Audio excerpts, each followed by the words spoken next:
Welcome to Sigma 3 Survival. If you're new here, we're one of the most comprehensive and immersive survival schools in the world, and we've been running full-time survival instructor programs for 15 years. And the purpose of those programs is to teach people how to live off the land for long periods of time using primitive and modern technology. And a common question I get from people on plant-based diets in my classes is whether it's possible or not they could survive off the land on a plant-based diet. So today we're going to delve into the question of whether or not vegans can survive off the land. But before we get started, comment below, tell me your preferred diet and whether you think vegans survive off the land. Make your prediction down below. You know, food's one of those crazy subjects. It can be as argumentative as politics or religion. So get in the comments, tell me why you're right and why I'm wrong. And you know, everyone's got strong opinions on food, so for all you vegans, paleo, carnivore diet types that clicked onto this video, hang tight because we're going to get deep in the weeds about what a person needs in order to survive in the wild. And also, if you want more info on the subject, check out the blog linked in the description below.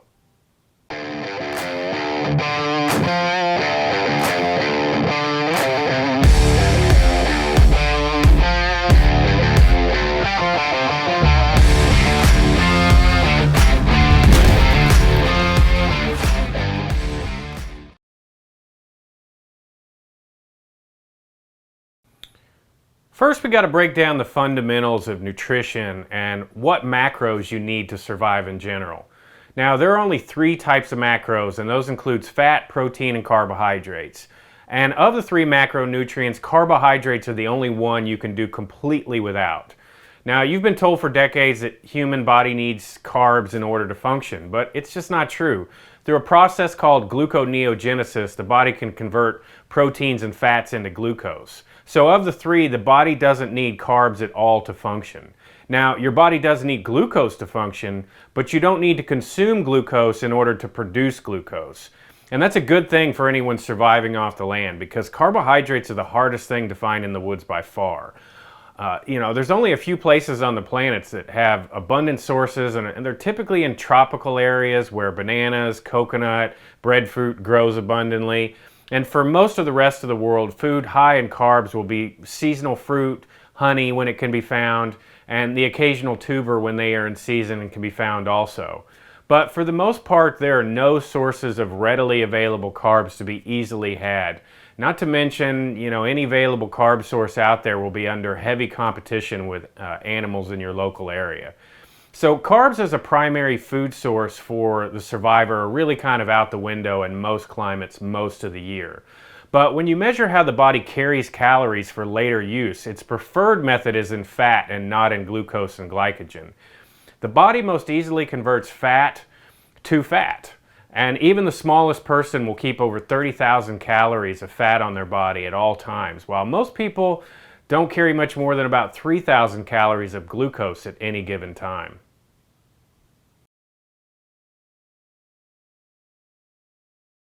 Now let's cover some basics on how most vegan diets would be composed of nutritionally speaking. When you really dig into a vegan diet, minus any supplementation, it primarily composes two types of macros that make up the bulk of calories, and those macros are fats and carbohydrates. Now, of course, vegans are getting protein from some of their veggies, such as peas, but when we compare macro percentages as a whole, protein is by far the smallest of the three macros in a vegan diet, without protein supplementation. So the bulk of their diet would be made up of fats and carbs. In modern society, the fats of a vegan diet are primarily coming from industrialized seed oils such as olive or avocado oil and won't be replicable in a survival setting at all. The rest of their calories are coming from carbs, which are also difficult, if not impossible, to recreate in 95% of the environments around the world. Both carbs and fats are difficult to come by in the wilderness in most environments, so that really whittles down the availability of what a vegan could really survive on. But there are some choices that could keep you alive in the short term if available.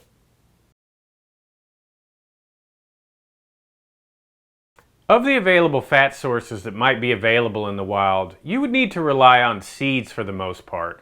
Primarily nuts in temperate climates, and in tropical climates, coconut would be your go-to option. But with all seeds, the plants don't like you eating their seeds and have chemical defense mechanisms to keep you from consuming too many of them. Nuts, for instance, are full of tannins, which dry up the gut and constipate you, and coconut, depending on which phase you eat it in, can be a laxative or constipate you pretty badly. So there aren't a lot of options for wild plants high in fat, and all the choices would be very hard on the gut over long periods of time. Coconut can be eaten as a sole food source for quite some time, and nuts can be eaten to provide bulk of your basic calories, but your stomach would be absolutely wrecked if that's all you had. And they don't provide a complete range of nutrients to remain completely healthy on either. So if you had to survive in the long term on these items, it's absolutely not doable. But in the short term, you could sure get by. As far as carbs are concerned, your options would be comprised of three main sources. Tubers from under the ground, which typically comprise a ton of work to find and dig up and are really only seasonally available. Fruits, which would be available seasonally and under stiff competition from other animals. And, honey, which is dangerous to get. A fourth possible source of carbs would be greens, but they have very few calories and can't be considered a real source of macronutrients. Greens should always be considered a micronutrient resource and not a macronutrient. And finally, where would a vegan get protein in the wild? And the simple answer is they just don't, at least not in any real quantity. Some of the plants I mentioned above will have protein, but they won't have enough to keep you strong and healthy. If you look at evolutionary history, our transformation and bigger brains came from switching from plant-based diets as apes and beginning to eat meats. These extra nutrients gave us the ability to evolve bigger brains. One of the lesser known facts about plant-based diets is the actual bioavailability of the micronutrients. Oftentimes, the listed amounts of nutrients in plant-based foods doesn't take into account what the body will actually absorb from the food. You often hear that spinach and kale are one of the most nutrient-dense foods on the planet, but they don't tell you that by volume you're lucky to absorb half those nutrients from the plant. Bioavailability of nutrients is a huge deal. In meat, you get 90+% absorption of nutrients, but in plants that number can be reduced by as much as half. The bioavailability of nutrients in plants is so much less it's not even comparable.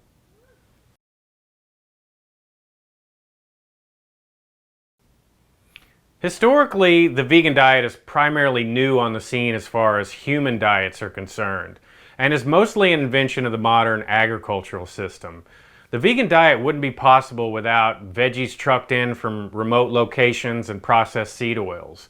Most vegan diets also add protein and vitamin supplements to make sure they have complete nutrition.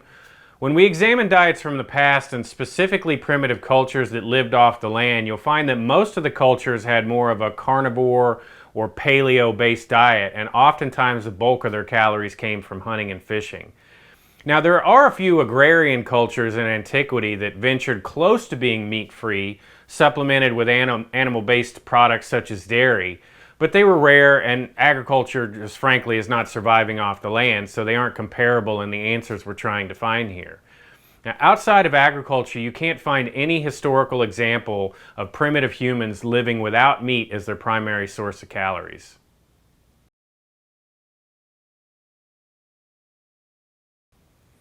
In conclusion, while the idea of vegans surviving in the wild by living off the land may be appealing to some, it's a fantasy idea and not possible in reality. You could do it for a while in certain environments during certain seasons, but you wouldn't likely be healthy or happy for very long. You can, however, completely live off of meat and animals, needing no supplementations from plants at all to be healthy. The Matrix is telling my brain that it is juicy and delicious. So the carnivore diet people win in this scenario, hands down.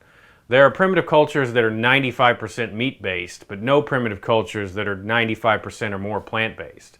The reality of it all is that humans are meat eaters, have always been meat eaters, and will likely always want meat. At least until the perfect Matrix-type food is invented that provides all of our nutritional needs.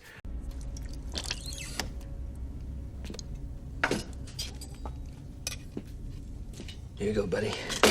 Breakfast of champions. If you You close your eyes, it almost feels like you're eating runny eggs.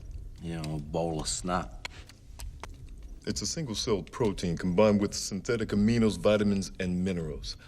Everything the body needs. It doesn't have everything the body needs. Now, if you've got an interest in learning to gather wild foods, make wild medicines, trap fish, and make implements for hunting in the wild, living like our ancestors did, go to survivalschool.us and check out our survival programs. And for all my veterans out there, our survival instructor program is now GI Bill approved. So come on out, let's get some dirt time. And until next time, this is Rob signing off. Sigma 3 out.